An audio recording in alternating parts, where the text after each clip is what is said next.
کہ کیا رسول اللہ کے دور میں صحابہ کرام مولا علی علیہ السلام سے بغض رکھتے تھے؟ اس بات کی کیا حقیقت ہے؟ بات یہ ہے کہ جو شخص رسول اللہ صلی اللہ علیہ وآلہ وسلم کے ویر مولا المومنین والمسلمین سے بغض رکھے، ہمارا قطعی علم الکلام کا مسئلہ ہے کہ مولا علی کا بغض دار اسلام سے خارج ہے، کافر ہے، کافر ہے۔ تو جو بندہ منافق ہو وہ صحابی کہاں ہو سکتا ہے؟ تو یہ سوال ہی بڑا عجیب ہے کہ صحابی اور بغض علی رکھے۔ تو اللہ کے نبی نے اسے پوچھا کہ بریدہ کیا تو علی سے بغض رکھتا ہے؟ پھر میں لا تبغض علی، علی سے بغض نہیں رکھنا۔ تو کیا اب حضرت بریدہ نے بغض رکھا؟ اب حضرت بریدہ رضی اللہ تعالیٰ عنہ کی ذرا حیثیت دیکھیں کہ سب سے زیادہ مولا علی کی شان میں روایتیں کرنے والا تو یہ بندہ ہے، اور پھر خود فرماتے ہیں کہ ایک جو شکایت انہوں نے کی تو انہوں نے عرض کی یا رسول اللہ ابسط یدک، اپنا ہاتھ آگے کریں، حتی ہوا یہ کہ الاسلام جدیدہ میں، تاکہ دوبارہ آپ کے ہاتھ پر کلمہ پڑھ کے مسلمان ہو جائے۔ یعنی ان کو احساس ہوا کہ اللہ کے رسول حضرت علی کے والے سے اتنے حساس ہیں۔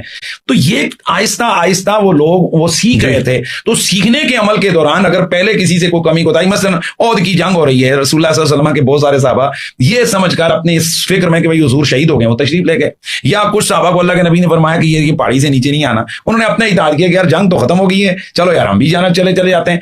اور اب اللہ کے قرآن نے بھی ان کے حوالے سے کہی کہ بھائی تم نے یہ کیوں کیا، اللہ کا نبی تمہیں بلا رہا تھا۔